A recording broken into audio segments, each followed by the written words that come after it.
This episode of the ABIC podcast is brought to you by Spa and Clinic magazine.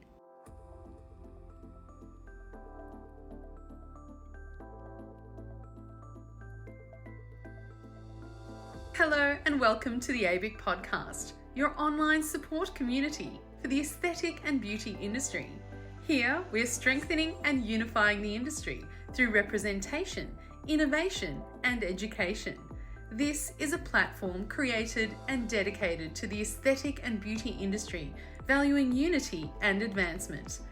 We serve to represent, support, and inspire you by connecting you with industry experts, expanding your knowledge through educational pieces, and bringing you the latest industry news.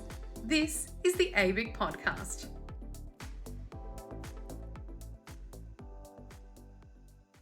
I'm your host, Stephanie Miller, and welcome to We Tell Your Story, an ABIC podcast dedicated to the power of storytelling as a tool to build trust, shape perception, and create emotional connection in the beauty and aesthetic space.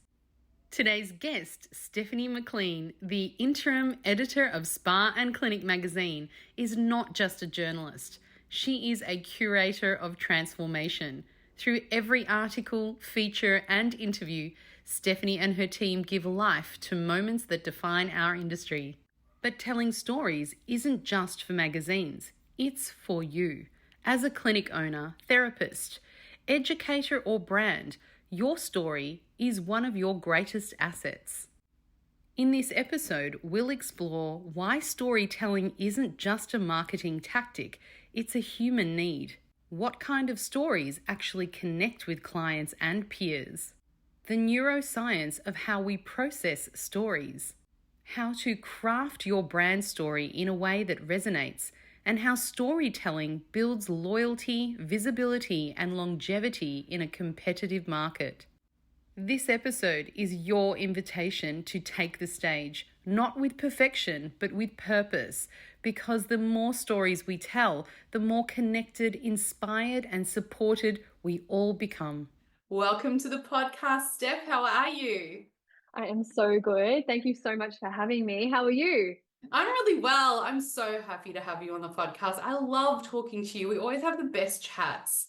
We always have chats that are supposed to be short and sweet, and then we talk for like an hour. Oh, I know. That's a problem. But they're always like value, I feel like we're always soundboarding off each other and we're talking about so many different things in the industry. Like they're always good. I always enjoy them. Me too. We do come out with some incredible ideas after we brainstorm. So anyone that's listening now, prick your ears up because I think you're going to get some gems from Steph today. But before we start, actually, if you don't know who Steph is and you've been hiding under a rock, Steph, please tell us all about yourself and your background and how you actually came to be at Spa and Clinic. Oh my gosh, how much time do we have? No, I'm joking. Well, I guess it goes back like maybe 15 years. I started originally in the beauty industry. So like leaving high school, I wanted to do everything, typical Sagittarius vibes there. Master of everything as they are. But I went to William Angliss Institute and I just went to an open day and I found the William Angliss Institute of, Beauty and Spa they had. So it was like hospitality and spa together. And I thought, you know what, this encompasses everything that I'm passionate about. Like it was marketing, how to run a business, operations, like finances, like all these different areas that I was interested in. But I thought it's a good opportunity to kind of dabble and then I could pick my favorite. And of course, the beauty stuff just completely won me over. So I was doing that through Ellie Lucas. And I think it was supposed to be a certificate, but then it kind of turned into a diploma. So I finished that. And I was very lucky. I actually won an award at the Ellie Lucas graduation, and it actually helped me land my first job. So I got, what was it called? Spa Therapist of the Year. And I swear to God, I got it because I came second with like the highest, score on the science test. Like the girl who bet me, she bet me by 1 point. So I think that's why they gave it to me. But I was really lucky. Like the table I was sitting at had the general manager of Aurora Spa Retreat, who I'm still to this day good friends with. And she came over to me after I won the award and she was like, would you like an interview? And I thought, oh my God, yes. Like, this is like a dream come true, like one of the most beautiful spas in Melbourne, and I'm going to go and have an interview. So Long story short, I had the interview. I worked there for about 4 years. I was so passionate about skin. So as soon as I found out about, dermal therapies and being a dermal clinician, I was like, well, I have to do that. So I did my degree. And whilst I was doing my degree, I ended up working for Rationale Skincare. I left there. I started working as an operations and training manager for a large clinic on the north side of Melbourne. And then I think I was like, I'm going to move south side. So then I jumped into dermatology. So I ended up working at a dermatologist in St Kilda. And I literally took the job as like a break job. I said, I just want to be your receptionist. I need like a really chill job. And I got promoted to manager within like 3 months. She's like, you're too good. You have to be the manager.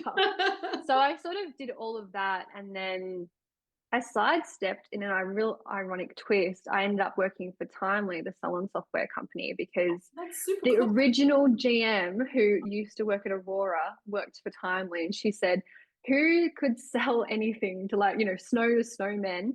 And she goes, Steph could. So she rang me and said, hey, I think you should interview for this role. And I thought, I'll give it a go. Like tech is interesting.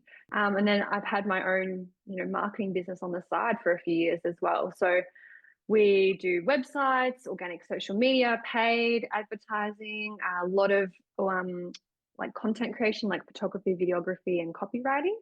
And I've, known Nadine throughout going to so many conferences over the last 5 or 6 years. So I always used to joke to her, oh, whenever you want to quit your job, like I'll do it. And so yeah, when she sort of like fell pregnant, she kind of came calling like, hey, remember when you said? So we just Oh kind no, of literally. spoke That's what about you it. And I did. said, look, from the outside looking in, is this job like as amazing as it looks? And she was like, it is, and it's better. And so she told me like all the ins and outs. And I said, do I want to do it? And I thought, hell yeah, why not? Like, I think life is all about, stepping out of your comfort zone, learning new things. And so, yeah, I have a super diverse background, and that's probably what led me to doing the role because I'm a former practitioner turned marketer. So, yeah, in a nutshell, that's how it went. Wow. And you know what? And I would think that it gives you that advantage as well because you are a practitioner. You've got Yeah, the science, you understand the skin, you understand our industry inherently. You've been in, every corner of the industry almost. And then yeah, it must inform the articles that you write, your approach and everything else. How does it honestly, help you in that? I think I ask harder questions, if I'm honest. I uh, admit you do. You challenge me, that's for sure, Steph. Yeah, I think like I'll get, pitches from brands or PR agencies and, they're always great. And I think I always try to find like, how is this going to be more interesting? Or how is it when a practitioner reads this, like what value are they going to take away from this? So yeah, I definitely tailor the questions to, the business or the brand or the journey that they've been on to really, I guess, tease out the information I feel like the industry would want to know. I'm a real hater of the surface level. Everyone who knows me knows I'm like that. I don't like surface level chats. I like the in-depth, data information that really moves the needle, I guess, in the industry, or like keeping your finger on the pulse, as it were. So Mm. yeah, that's why. Well, I love that approach. I think it is challenging, but it does make you think, well, what's the reader taking out of this? What journey are you Exactly. bringing the reader on as well? And, Yeah. in the end, are they going to have something valuable to be able to action or take away or enhance their Yeah. life in some kind of way, which is really the goal of what you do, but it's also Yeah. the goal of Spa and Clinic. So Spa and Clinic is 25 years old now. Congratulations. I know, huge milestone. And we just celebrated our 100th issue as well. So, a big part of that inspiring education That and takeaways. Yeah, there it that is is. you. My first mag, my baby. Well done. Oh, no, it's disappearing. 25 years. That's insane. I am so thrilled for you, but I'm so proud that I get to contribute sometimes to it too.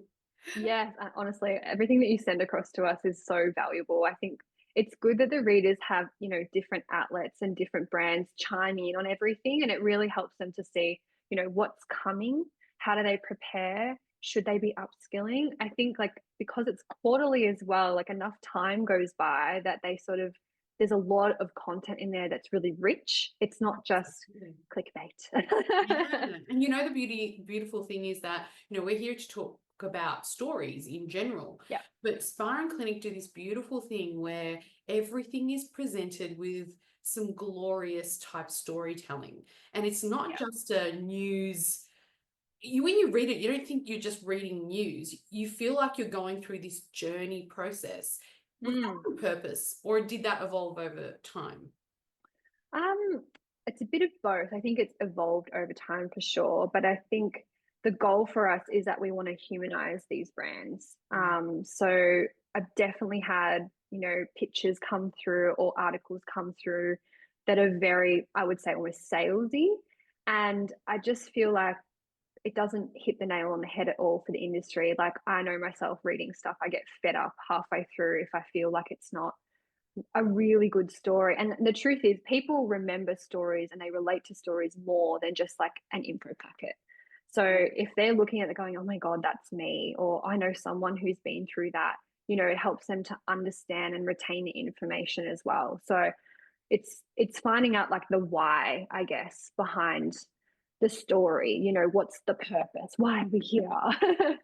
That's what we're trying to drive home. So yeah, I think with my, doing the magazine for the first time, I was very flexible and just fluid and trying to see like how to navigate everything. But coming into the second issue now, I'm actually like very clear, like has to be interesting, has to have takeaways, has to have purpose. Yeah, look, I totally hear you. The other thing is storytelling over the years, it's Mm, been an important part of our culture. It's been an important mm, part of our learning process as well. I mean, if you yeah. think right back to the beginning, we didn't have computers. We had maybe paper and pen when we invented it. But, around about when we first started, it was the spoken word, and then it was stories passed on from generation to Mm, generation.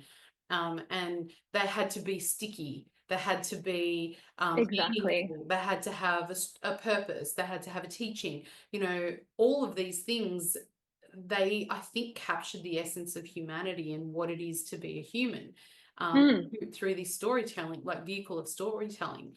And I think we've lost that a little bit over the recent I years. agree.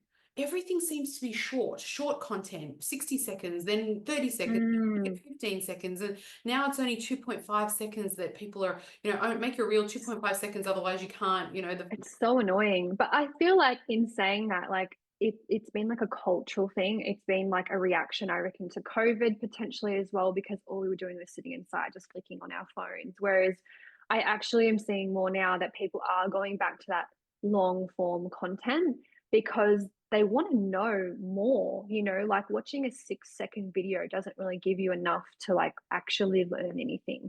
I think a 6-second video is good for like inspiration, but when it comes to educating your audience, you need to do longer form content to really drive the messaging, I think, a little bit more. And I think it builds trust because they see your expertise, they see you're passionate about it. Whereas, like, how can they understand that in a 6-second video? Do you know what I mean? It's very challenging. And the thing is also, neurologically speaking, you're talking about this really short form Yeah. content, and then it does disrupt your dopamine, it disrupts your serotonin levels. You're constantly having this addiction to scrolling, and you're not Mm, reading the full story. And storytelling and reading a story is actually proven to be good for your brain, and it's good for mm, balancing your dopamine levels, giving you a sense of accomplishment, satisfaction, and it also then gets stored in your long-term memory better. You're able to mm, retain the information and facts. So it's really interesting that you're saying we're going to a shift back to long form, because maybe inherently as humans we're understanding mm. that now. I think so for sure. Like we're sort of hardwired for narrative. They say that your brain retains, like negative information. And I think we went through this era, maybe like this 5-year stretch of just constant drama. And I think we're sort of pulling back on how much drama we really want to, I guess, consume. And now people want to know more about the person and the journey and what they've been doing, and I think it's that authenticity piece as well. Like they don't just want to read something because they're like, oh, drama. They're looking at it going like, what can I take away from this a little bit more as well?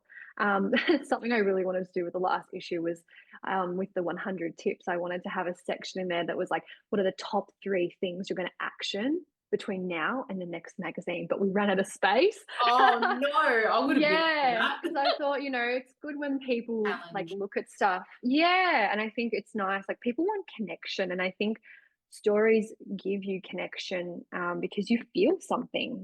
Like what kind of emotion it generally sparks. Like it could be like outrage, or it could be, I really feel for that person, or I feel inspired to take action or to learn something. So I think you're right. I think we've kind of done this full circle cycle now, and we're back to where we started, and it's in a really great space, I think, anyway. Oh, you know what I love that you've just said? You've just touched on something that's so important. Mm. And it's culturally, we're starting to get over the drama. And I Mm. think it's just affected our nervous system to the point where we've had We're this burnt out. overload. Yes, it's complete. Yeah, we're burnt out from it. It's complete overload. And what happens is, the negativity, the gossiping, especially our industry is so rife with it. Mm. Really. Oh, the Chinese whispers, like, Oh, I think the longer I've been in the industry, the more I see it. yeah. And I don't know whether that's because the longer you're in an industry, the more connections that you have. And that's why you seem to see more Chinese whispers. But I think it's like, let's just wait and find out, especially like with this regulation stuff. There's just constant, oh, they're going to do this, they're going to do that. And I'm like, how about you just wait till they say something? And also they will say to you, okay, now you have 3 months to implement this. Mm. Like we can freak out, and like I definitely speak from experience that I freaked out. The first variation of like legislation that came out, I was like, oh my god, it was like a 2-day tizzy for me. But now I think we've gone through these motions that I think people are acclimatizing and adapting to it a little bit more. Mm. So, but I just, yeah, it's when we're doing it in a way that it's not actually helping the industry as a whole. That's the issue for me. And I think that's partly why I wrote some recent pieces that kind of push back on the negative narrative, because Oh, wonderful. like I think it's still valuable for everyone to have their say. Absolutely. And people are gonna not agree and people are gonna agree. But I think like we're all in this together. We should be fighting for it together. We're, as like the doctors' strike in New South Wales just represented, like stronger together, so are we. And we need to remember like we're driving this narrative. Like, so we can, cry about all these bad, rules, but at the same time we need to elevate and adapt. And that's all this industry is about. We are like the most forward momentum industry compared to, like, I look around, my partner's in finance and I'm like, boring and nothing's happening. And then, every day I'm telling him these crazy stories that come out of our industry. And he's just like, every day it's a different thing with you. I'm like, yeah, I know. Because it moves at like 100 miles an hour, which is awesome. But at the same time, like, we have to keep in mind, like, sometimes we need to like slow down and look inward and decide if what we're putting out there is actually going to help anyone. Do you know what I mean? I feel like I know what you mean so much that we're the same person. Even my partner's in Yeah. finance and he's the Oh, same there you thing. go. I'm like, you're so Same boring. name, same partners. Same name, same type of partner, and really the same philosophy because I am so pro positivity. Yeah. I'm so pro, let's not spread negative rumors or gossip when we don't know the truth. Let's spread facts and let's try to overcome Yeah. problems. And I mean, everyone can disagree and that's fine, but are we building each other up or are we tearing each other down? And then you Yeah. have this incredible vehicle of storytelling that you can actually influence the culture that's happening Yeah. in our It's industry funny. right That's now. exactly what I thought. I think with the first like few months, I was like, let's just like see how this job goes and just learn how to do this, because obviously I've been in content for like 6 or 7 years, but it's just a different way of working, even though it's quite similar. It's just longer. The process is longer. Yeah. But I thought to myself, I woke up like one morning and I was like, I'm so sick of these stories that are just incorrect, and painting Oh, this picture of stuff that just doesn't actually look like our industry at all. And so that's exactly why I sort of thought now's the time to shine a light on, the unsung heroes of the industry, You don't need to have like 100,000, Instagram followers to be, in our magazine. You just need to have a Oh, point that's of difference, like something unique to talk about that is probably relevant to other people. Oh, So, that's another thing that we've always yeah, got new people talking. And, I love listening to diverse people. It's not to say that the same people that are talking haven't got great things to say. It's just the same people all the time. Should we yeah, maybe open up our doors and welcoming the new generation, or welcome in people that haven't typically been in the yeah. limelight? And what do they have to say? What can they give us? Well, that's exactly right. Like, even in our upcoming issue, we actually are doing a piece on it's a regional skin therapist who's in like a holiday town, and she was like, I want to be able to pass on my tips of how I've like survived, being in this seasonal town with my clinic. And I thought that's a great one because I mean, there's a lot of great clinics out there doing it or have made it. But I think, like you said, there are those who are still on their way up. They're still navigating the industry. They're still learning where they want to be. And so I think these stories are good at helping them decide what they do want to do, what they don't want to do, as well as educating them on how to do it well, if that makes sense. How you said educating them on how you want them to do it well. And there is a difference between Mm, storytelling and marketing, storytelling and facts yeah, telling. And there is an actual art to it, right? For starters, let's yeah. start with, why do you think true stories, not marketing messages, why do you think Mm. they resonate more deeply? I think they're more authentic. That's the main thing. They're much more interesting.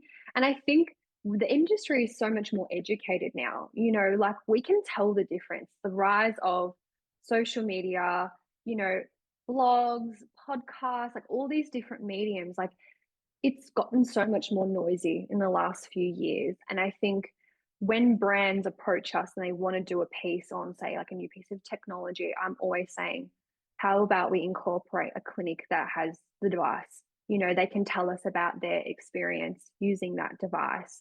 Because I think that's the thing. Like if I owned a clinic and I'm reading, a piece about a device, I want to know who else has used it, how have they implemented it, do they get the results? Is it worth my time? Does it fit my demographic? And I think that's why I always push them to kind of elevate people. Not always, like sometimes it's good to have definitely leaders within the industry. And I think their stories are really great. But at the same time, I like when they pick someone that like you never really heard of before, because also it gives them credibility in their own right, in their own business as well. So I think that's why it's more powerful, because we all can read between the lines when it's salesy. Like I know you and I have been to a million conferences, and I love, when they get up a talk and I sort of watch the talk and I think, oh, this is going to be so good. They've hooked me in with the title of this talk. Title, yes. Yeah. And I'm like, I'm ready for it. And then I get in there and it's a sales pitch. And I just think to myself, everyone knows this stuff now. You have to get more creative and you have to think outside the box. And telling stories is definitely the way to do it because it does set yourself apart.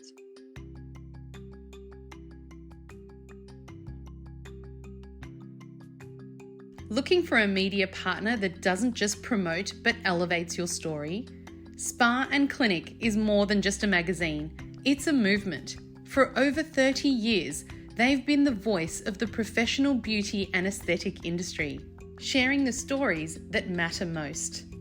From game-changing entrepreneurs to clinic trailblazers, they tell your story with depth, meaning, and visibility.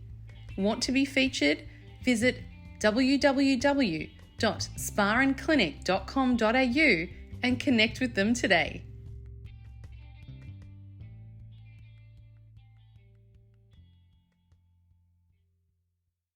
It can be so challenging to get your story right if you're not coming from an authentic place, right? So Mm. tell us then, what kind of stories have you seen that, changed businesses or changed lives? Oh, one we worked on for the last issue. When I went to the Fresh Life conference last year, obviously it's a nursing conference, and there was a lot of conversation about nurses diversifying their service portfolio. And I was hearing it from brands, I'm hearing it from everywhere. And I thought this is a good story to look into because I think if we're hearing it here, what about all the other people that are not here? You know, it's going to be a conversation piece. And so I used to work with a nurse who's based out in Canberra. She's never been in a magazine before. And I just said to her, you know, I think it would be a really good opportunity for you to weigh in, because not only has she got one clinic, she's just opened a second clinic. So she's got, I think, like north and south of Canberra. It's Platinum by April, in case you want to have a look. Give her a little shout out. But she had some tangible advice that was really clear, you know, the mistakes that she made. You know, it's that honesty and that transparency. And that's what other nurses have taken away to say, that actually helped me so much. You know, I was going to buy a device, but now I'm going to lease one. And that's the stuff that you go, oh, because you just don't know. If you don't read an article about it, or you don't know the person, how would you ever know that? And so it was really good to get an idea of her journey of like the do's and the don'ts, you know, and that really made a lot of difference. And the other one was Tani Ree. We had her also weigh in on that as well. And she was very much about, you know, get with an association, you know, talk to people around you, go to events and learn these things. So I think that one in particular had a really good response. And probably also the online editorial we did recently. It was kind of like, you're on our side. Well, you You know know? what? You can't underestimate the power of community storytelling, but also, you know, Yeah. Bar and Clinic have a community. You have an event that happens, that runs usually every year, sometimes every couple of years. ABIC is a community, it's an association, and then there's others. Yeah. You know, there's Cosmetic Nurses Association, there's ASDC, and of course many others. And I think that this sharing stories within a community, the platform, of course, is incredible to have formal stories in a written context when you can actually pick up a magazine, mind you, in hard copy. It is Yeah. just a different experience altogether than just going online and reading. Of course, online's convenient, but then you've got this tactile experience where you're actually picking up an issue, and Well, it's yeah. a connection to it, neural connection in your I hands. think I think it's the credibility piece. Like I'm sure so many people within the industry, you know, grew up, and I watch, you know, The Devil Wears Prada and those types of movies. I'm a huge movie person. But I think like when you see yourself, you know, in a magazine, you see yourself in an online editorial piece, I think like you said, it's that tangible, you know, I'm in this, you know, I'm keeping this, because it's like an achievement for them as well. So it doesn't just give them, you know, reach, and, you know, trust. I think it also gives them credibility, and they really, really appreciate that as well. Oh, I love what you just said. It does. It gives you credibility, but it also, like when I pick up the magazine, I feel like, Mm, I don't know, this I retain the stories a little bit better. I feel more yeah. emotionally connected when I'm flicking through and I'm reading the stories. I was reading the 25th edition, and I was reading about the, you know, evolution of nurses, and it was just it's a beautiful Mm, experience in opening, turning that page, and feeling yeah. a connection when you're reading these articles. And Yeah. the thing is that they're so vulnerable. There's so much vulnerability in your pieces. Do you do that Mm, on purpose? They're so human centered. And yes. I think because like, and that's when I get can be a little bit like pushy, but in the okay. nicest way. It's more because if I read it and like, as I said, I don't really like the surface level stuff. I want something that's a bit deeper and a bit more interesting. And so I really bring it back to, you know, them, you know, what's their brand? What are they passionate about? The challenges and things that they've faced. And then also, you know, what's the purpose of the piece? Sometimes I'll get things and I'll read it and go, I'm not quite sure what the point of this is. And so I very much will push back, and like I offer so much advice on like, you know, how to make it a great article. You know, I'm like, break it down into sections, you know, make sure it's like a journey. You know, you're introducing either the problem or the challenge or whatever it might be. And then you'll have the body of the article broken down into sections as well. And then you'll kind of do like a bit of a summary. So I try to guide people into like, this is how you write a great piece. And since I've been doing that, they're so much better, because I think as well, they get more invested in it. They want it to be a great piece as well. Like if I got really short answers for something, I just kind of like, oh, you need to write more. And I'm like, give me more, give me more. I love how you just kind of explained the architecture of a piece. You know, you start off with your introduction, and this might sound, I mean, if people listening to this going, duh, but it's Yeah, they go, actually duh. easier said than done, believe you me. Like, I think a lot of brand and a lot of brand strategy looks easy from the outside, but when it's actually being implemented, it's a whole different ball game. You know, like I think I talk about like what's your, you know, your unique selling position, you know, what is it that makes you special against everybody else? You know, why is it that you're weighing in on this particular piece? But it's, yeah, it's more than that. Sometimes it can come across as like a brain dump. And look, that's good too sometimes if I say like, what are the three key things I need to get out of this brain dump? Can you just give me something to work off? And that I can kind of turn it into an article. But yeah, the architecture, it is important. Like even if you're writing a blog for your own business or for yourself, like I would still recommend the same thing. You always think about what is the purpose of this piece and the message I'm trying to convey. How can I build my, you know, my personal brand into it or my business brand into it? You know, what is it, what am I solving here? You know, are there any takeaways or is it just an experiential type piece? And then how do I wrap it up? You know, and what do I want them to do with that information? Because you get to the bottom and what? You're like, that was a great piece, that sounds wonderful, but like you got to think as well, like what do I want them to do with this information now that they know it? So sometimes it could be like, you know, reach out to me for more information, or you know, it could be something like, what's your opinion, to start a conversation, you know, or it's like, this left me feeling, you know, really energized, like I hope it did to you. So it could be inspiring. So it's just trying to finish it off in the right way, getting your tone right, making sure you're using the words that are your brand in there as well. So sounds like a lot, but to simplify it, just what's the purpose? You know, why are you writing it? Think about your structure: intro, body, conclusion. What do they want to take away from that as well? They're the three. It takes time too. A lot of people think that they can just, oh, look, I'll just whiz something together and then, you know, hand it over and get it published. I write pieces all the time. I still take a long time. I was just telling you earlier, it took hours, 8 hours almost to write one article, and that was the professional beauty one. Not to mention the spa and clinic one that I wrote probably took me the same amount of time. I spent 2 days Yeah, writing 2 articles, and takes time. Takes a yeah, long you time. want to, you know, these things, what you write is, I wouldn't say immortalized, but it's there forever, and well, pretty That's much for a long yeah. time. So you got to think about, what do you want to leave out there? What kind of message do you want to give? And then Mm, allocate the right time, the space, the quiet, or put a bit of music on, whatever you want to do. mm-hmm. And then actually, if you're going to do it right, because the reader Yeah, deserves that respect of, that's their time you're taking from that's their them. time. Yeah, what are I you was going gonna say you triggering me then.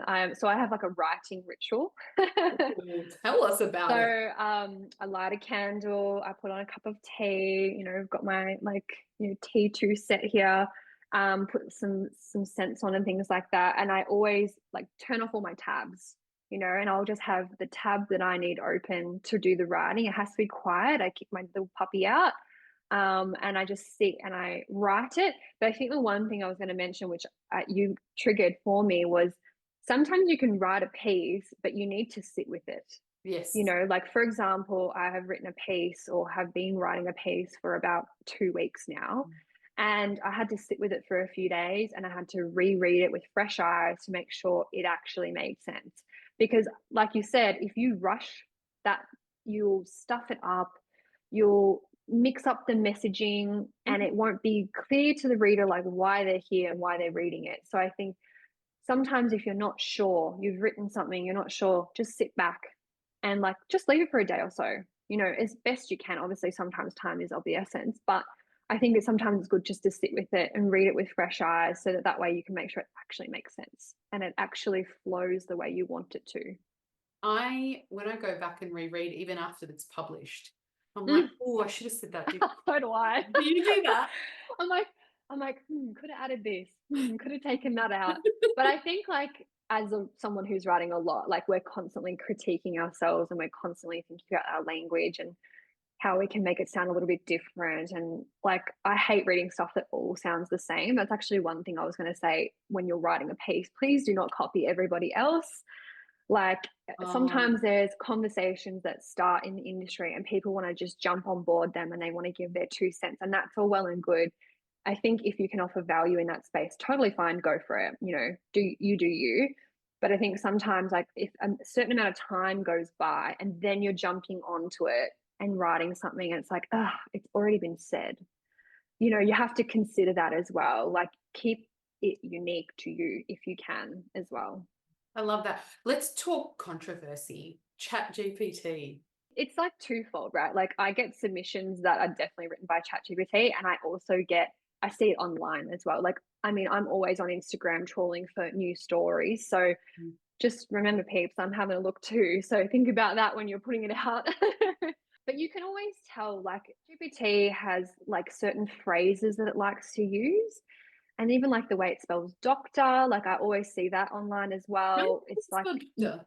yeah, it puts like a dot after it every single time, like without fail. And I'm like, no, it shouldn't be there. There's certain dashes that it uses, or it'll capitalize things in weird areas. It'll bold things in weird areas. So I think, look, ChatGPT is an amazing tool. Any AI, I'm all for AI. I think it's all good to be more efficient if you can. I think, though, it will never be a human and it will never get the emotion that you need out of the piece that you're writing. So if you write something, I think it's completely fine to use ChatGPT if you're trying to finesse it, or if you're having like severe brain fog and Oh you're like, yeah, I'm or trying to say writer's this. block. Writer's block, exactly. Like, you're trying to write a part of, a particular caption or whatever it might be. And it's fine to use it, but ask it to give you multiple variations. And sometimes you'll look at it and go, like, I use it for my company as well. Love it, great. But also, it gets it wrong a lot of the Oh time. yes. It also pulls information that is completely wrong. So make sure you're always fact checking things.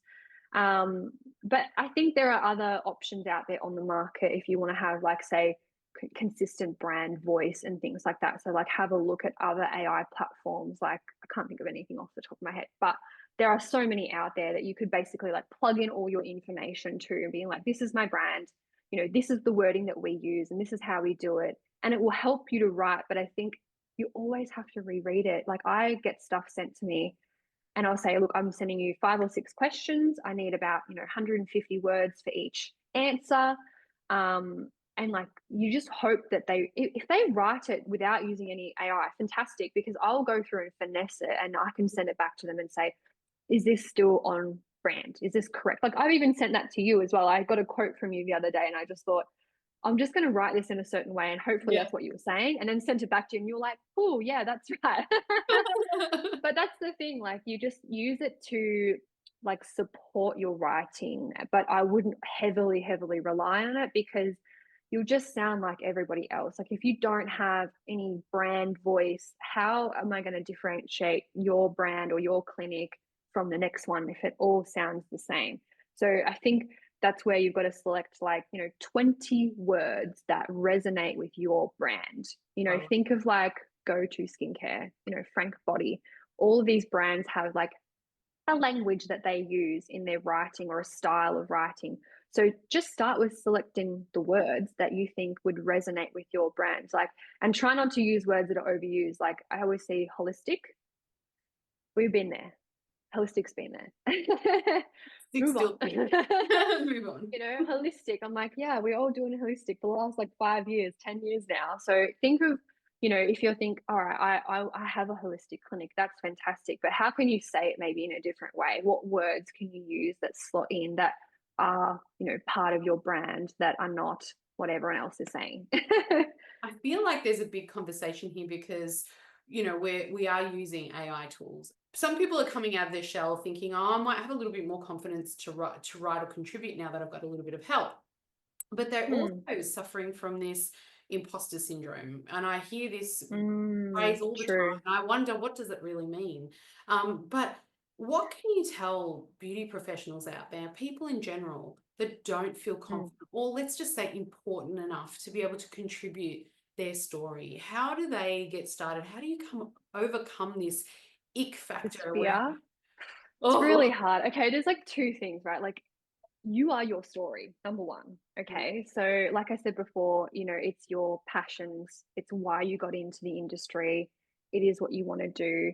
I think people forget like they bring so much to the table when it comes to their journey to where they are in their career. And when you're saying it like this, Steph, is it like social media specifically, or is it like, writing to magazines, or is Oh it yeah, all of the writing to above? magazines, social media, people are having a little bit more confidence, but still I can see this absolute freeze when they're, wanting to work on their personal brand or wanting to use their own voice. I mean, I must say I don't even worry about my personal brand to the point where it's actually detrimental. Same. But, getting out there and having a voice and trying to overcome those feelings of, is what I'm going to say going to hit the mark, or am I important enough to Mm, be able to do that? And when you're asking these newer or people maybe that haven't contributed to your magazine before, if they're mm. not feeling confident, how can they? And if they're wanting to contribute but they're not confident, They're what not right there. advice? Yeah, what would So I think, yeah, it's looking inward, like what is it that you bring to the table that makes you unique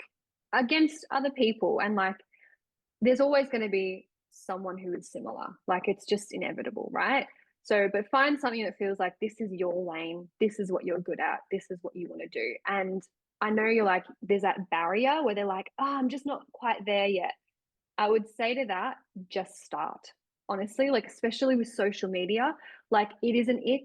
It's like this period of, cringe, and then you get to like success, So you just have to start doing it. And the more you do it, the more you'll learn, the better you will become at it as well. I think it's the same in business, right? Like a lot of people wait until everything is like polished, like I've got these perfect photos, I've got this color scheme for my business. I've got all these little content pillars that I'm going to talk to. That's all well and good, but unless you actually action it, you're never going to get anywhere. But when it comes to, say, like pitching a magazine, I think that's a little bit different because you've got to provide context. So I get constantly, emails every day, you would too. And they're always about different technologies coming out, new skincare. It could be a PR agency pitching me like a doctor or, a clinic owner or whatever it might be. The first thing you need to do is provide context. Now, how can you provide context if you don't know who you are? So that's number one. Second to that is tell me where you are, because for some reason I get a lot of American PR agencies and a lot of American companies reaching out to me. And to be honest, like I'm always putting Australia first, selfishly. And so I want to know, like, where are you located? Is there maybe an opportunity that I could come and visit your clinic, or, see you in person at a conference to get to know you? Because I think that connection piece is what really helps me write about it and make sure that that's the right timing for a piece like that as well. So there's that. But then there's also, pitch me some ideas that you can talk about. That's the thing. I often get things that say, I'm representing this person and they want to speak for your magazine. I'm like, awesome. About what? So, like, whether it's, let's say you want to do an opinion piece on a current narrative within the industry, like you might sort of say, like, let's say they ban something else. Sorry, it's going to happen. But oh gosh. you might say, like that directly impacts me and I want to write about it because, this is the conversation that maybe isn't happening right now. And I want to shed some light on that. Or it might be, I found a really great way to treat acne, in a very unique, different way to anything else I've seen online before. So think about like how you can pitch something of interest to us, essentially. And like we can help you build it out and structure it and all of those things. But sometimes it's really nice just to get an idea of like why you want to have a conversation with us. Like why would our audience want to know about you and your brand and your story, giving that point of difference as well. So you want to hook them in initially. Give me a little hook at the start, give me some context, tell me where you are, and then probably give me a couple of pictures, like things that you're happy to write about. Because I'm writing all day long. Like I'm building a massive magazine, I'm doing tons of editorial every single week. If you say to me, I'll write it for you, it doesn't have to be perfect. It just needs to give me substance so I can help you build that together into something really valuable for the industry. So is that something you look for, pictures from Oh people? yeah. Right. Yeah. So I think every conference I've gone to, it's like, how do I get in the magazine? I'm like, pitch me something, And like, I think people freeze. They go, like what? Other pictures attached to, I mean, how does your magazine work? I mean, obviously, One email usually. Like it'll be, I've attached some extra context, or images to this email for you. Like images is definitely, remember we are a visual platform. So I always say like get good photos, get high quality photos of your clinic. Even if your clinic is still being renovated, it's better than nothing. That way we can look at it because we are a visual medium. We're going to look at that and go, that's going to look really good in the magazine, and we want to make sure it's interesting. So it's like that twofold piece as well. But if you were sending me an email, it's like, introduce yourself, hook me, give me some context, and if it's a give me real some pictures. story and it's a real interest piece, Well, it's two different things, right? So if you wanted to do, say, paid advertising with us, you would be looking at maybe not just doing print. You would be looking at doing print, EDM, social media, more of a comprehensive, paid activity campaign. So you're looking to get leads out of that, or you're looking to grow brand awareness or build credibility. The same thing can happen with editorial. It's just smaller, I would say. It's harder to get into editorial in some ways because even though there's more of it, we're also getting more pictures for it as well. So you have to cut through the noise a little bit. So sometimes with some brands, I'll say to them, go down the paid avenue first, because that way we know you, we've worked with you, we know about your brand. And if a story comes up, we're like, oh, that person could weigh in on that. It could become editorial for you later down the track. So what is paid can sometimes become editorial unpaid later down the track if your story is relevant. So mm, yeah, there's sort of those two avenues. I like that. So I like the fact there are two avenues, and I love the fact Hmm. that it's not all just paid. You actually do seek real people's stories, and Yeah, especially the people that are on the ground. If you've got a clinic, you've got exactly. a salon, a spa, if you've got something incredible to deliver, or Hmm. something that's really of value that you can teach people, or even an experience or Hmm. something brand new that you've come up with, you can reach Hmm. out to the team and to Steph and say, Yeah. I mean, our emails are on the website. Like if you go to the about section, our emails are there. So if you have, a new product that you've created, like every magazine, I'm on the hunt for new release products, oh, I'd hate to see you your email, know, Steph. Yeah, it's a lot. Some days I'm like, I'm taking time off next week. It's gonna be interesting. But you can always email us, and like sometimes I'll see things and it'll be almost there. And so I might ask you a couple of questions just to kind of clarify things. And if it's a good option for us, I'll say, let's build it out, and I'll give you those next steps of like how we go further down the road. But if you don't try and you don't reach out, you're never going to know. And like come up to us at conferences as well. Like we go to so many events and conferences. Come and say, hey, it's not like we're scary. Me and Kim are both very chatty. I can attest to that. Very chatty. Yeah, very chatty.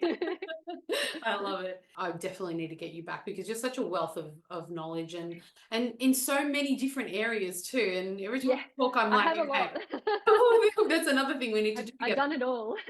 Yes, and the thing is, Spa and Clinic and Professional Beauty under the same umbrella, but Spa and Clinic in particular, you guys have partnered with ABIC. Why is it that you think belonging to an association that is an umbrella that encompasses all professions so important, and why do you think this is part of our Mm. future, I suppose? Well, there's so much alignment. I guess in some ways I see us like the marketing arm. Like Yes. we obviously are talking to the same people as you. And, it'd be nice if some of the members like reached out to us with, conversations that they want to start as well, because I think it's so important as well to give voices to these different associations within the industry, because without you guys and without us, who's actually going to be driving the direction or moving the needle on the industry? And so that's why it's so important. We're the same. We're trying to drive towards the industry in the same way. And I think as well, like if we can support what you're doing, it's only going to benefit the industry as a whole. So that's why I think, it's so important that we stay aligned as well. I hope that answers your question. Yeah, it did. No, it really did. I mean, I think we are doing the same thing. We are driving the future of the industry, and we're helping to I suppose refine the narrative and put us in the right direction, because that's all Yeah. we want our industry to flourish and prosper, right? Yeah, and in some ways, like as you said, like we're giving voice to them. Those, smaller clinics, and we're like a support pillar in a lot of ways. So we hear everything, we see everything, and when we feel like it needs to, the conversation needs to develop a little bit, we'll put a piece out. Or, if we see news coming up that we know that the industry would want to know about, we want to share that, whether it's good or it's bad. It's always, from a place of let's keep you up to date. Let's keep the innovation going. Let's keep moving forward, because that's honestly, the industry is very much like an evolving thing. And so I think that's partly why we do what we do. I love it. And I love that you said evolving, because that leads me to the very last question. The future evolution of the industry, beauty and aesthetics, how do you see storytelling evolving in that way? So many different mediums, but what do you see? So many different mediums. I mean, like I said before, I think we'll definitely go back to like long form content. I think the industry needs to get more clear on where they're talking to. So, like, what platform does what? I think I see a lot of, the same thing across all of the platforms. But I think, if you're trying to build community, stick to social media. And if you're trying to, convert your internal clientele, you should be doing things like blogs, newsletters, media, sparring clinic, things like that, to kind of build your credibility, continue to build your trust, feed those who feed you in a lot of ways as well. So I think that's what we're going to see, is we're going to see a lot more longer form content, like what we're doing today, because people want to be a part of the conversation. They want to know the direction of the conversation. I still think there is a place for like short form content, but it's going to be more, inspiring. I think we're leaning back to authenticity as well. So yeah, not so much like a platform thing, but more of a vibe. Less curated, more human, that type of thing. Absolutely. Yeah. Do Less you see videos, polished. a lot of video content coming out, or do you feel like the art of reading is starting to come back?